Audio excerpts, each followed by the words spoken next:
আসসালামু আলাইকুম। আজ আবারও চলে এলাম সহজ একটি রেসিপি নিয়ে। বিফ চিলি রেসিপি, যেটা ঘরোয়া উপকরণে তৈরি করব। তাহলে চলুন রেসিপিতে চলে যাই। প্রথমে আমি রান্না করা মাংস নিয়ে নিয়েছি। মাংসটাকে এভাবে ছোট ছোট করে কেটে নিয়েছি। আপনি চাইলে এখানে কাঁচা মাংস দিয়েও করে নিতে পারেন। সেক্ষেত্রে কাঁচা মাংসে যখন জাল করবেন, সব রকম মাংসের মশলা দিয়ে শুধু পেঁয়াজ না দিয়ে তেলের পরিমাণটা কম করে দিয়ে জাল করে নেবেন। মাংসটাও অবশ্যই আগে থেকে সিদ্ধ করে নেবেন। তা না হলে সিদ্ধ হতে যাবে না, তখন খেতে ভালো লাগবে না। এখন এই জাল করা মাংসের ভিতর দিয়ে দিব কর্নফ্লাওয়ার 1 টেবিল চামচ পরিমাণ, টমেটো সস দিব 1 টেবিল চামচ পরিমাণ, সয়া সস দিব 1 চা চামচ পরিমাণ, তারপর এখানে একটি ডিম দিয়ে দিব। এখন সবগুলো উপকরণ খুব ভালোভাবে মিশিয়ে নিব। আমি লবণ দিতে ভুলে গিয়েছিলাম, তাই এখন দিয়ে নিচ্ছি। সামান্য পরিমাণে লবণ দিয়ে নিব। যেহেতু মাংসটা সব রকম মশলা দিয়েই সিদ্ধ করে নেওয়া, তাই বেশি পরিমাণে লবণ দেওয়ার প্রয়োজন নেই। এখন মাংসগুলো ভেজে নিব। এজন্য চুলায় প্যান বসিয়ে পর্যাপ্ত পরিমাণ তেল দিয়ে নিয়েছি। তেলটাকে হালকা গরম করে নিয়েছি। তেলটা গরম হয়ে আসলে ঠিক সেই পর্যায়ে মাংসগুলো দিয়ে দিব। তেলটা খুব বেশি গরম অবস্থায় মাংসগুলো দিবেন না, তাহলে দ্রুত উপরটা পুড়ে যাবে, তখন খেতে ভালো লাগবে না।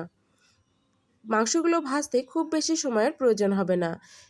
1 থেকে 2 মিনিটের মধ্যে ভেজে নেওয়া হয়ে যাবে, কেননা মাংসটা আগে থেকে জাল করে রাখা, তাই এখানে সময়ের পরিমাণটা কম লাগবে। সবগুলো মাংস দেওয়ার পর কিছু সময় পর এভাবে একটু উল্টিয়ে দিব। উল্টিয়ে পাল্টিয়ে 1 থেকে 2 মিনিটের মধ্যেই ভেজে নেওয়া হয়ে যাবে। আর মাংসগুলো ভেজে নেওয়া হয়ে গেছে, এখন আমি উঠিয়ে নিচ্ছি।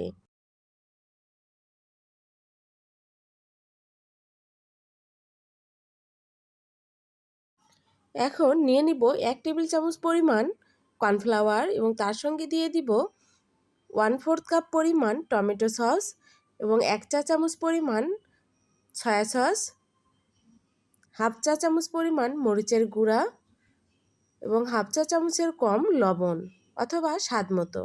এখন সবগুলো উপকরণ খুব ভালোভাবে মিশিয়ে নিব। মিশানো হয়ে গেলে এখন এখানে সামান্য পরিমাণ পানি দিয়ে নিব।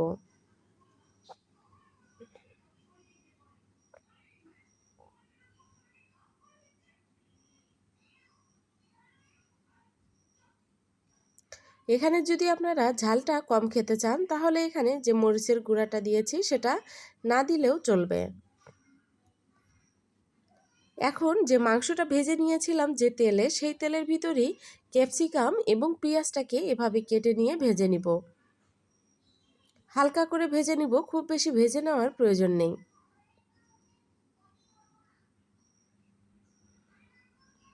ভেজে নেওয়া হয়ে গেছে, এখন আমি উঠিয়ে নিচ্ছি। এখন ওই প্যানেই তেলটা কম করে নিয়ে এখানে দিয়ে দিলাম 1 চা চামচ পরিমাণ রসুন কুচি এবং হাফ চা চামচ পরিমাণ দিয়ে দিব আদা কুচি। তার সঙ্গে দিয়ে দিব হাফ চা চামচ পরিমাণ মরিচ কুচি। ঝাল যদি বেশি খেতে না পারেন, তাহলে কিন্তু এখানে কাঁচা মরিচ দেওয়ার প্রয়োজন নেই, এবং যে শুকনা মরিচ দিয়েছি শুকনা মরিচের গুঁড়া, সেটাও দেওয়ার প্রয়োজন নেই।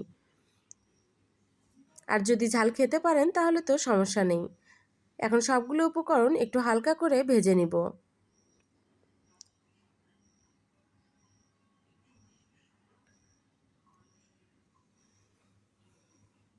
হালকা করে ভেজে নেওয়া হয়ে গেলে এখন এখানে দিয়ে দিব আমি যে টমেটোর মিশ্রণটা করে রেখেছিলাম, সেই টমেটোর মিশ্রণ।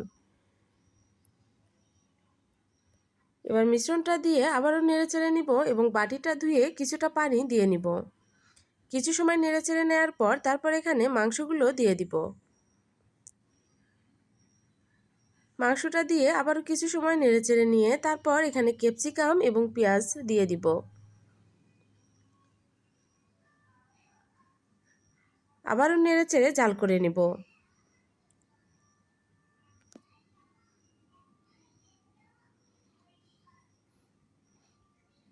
আমার বিফ চিলি তৈরি করা হয়ে গেছে, এখন আমি নামিয়ে ফেলবো। এই সহজ রেসিপিতে একবার বিফ চিলিটা তৈরি করে দেখতে পারেন।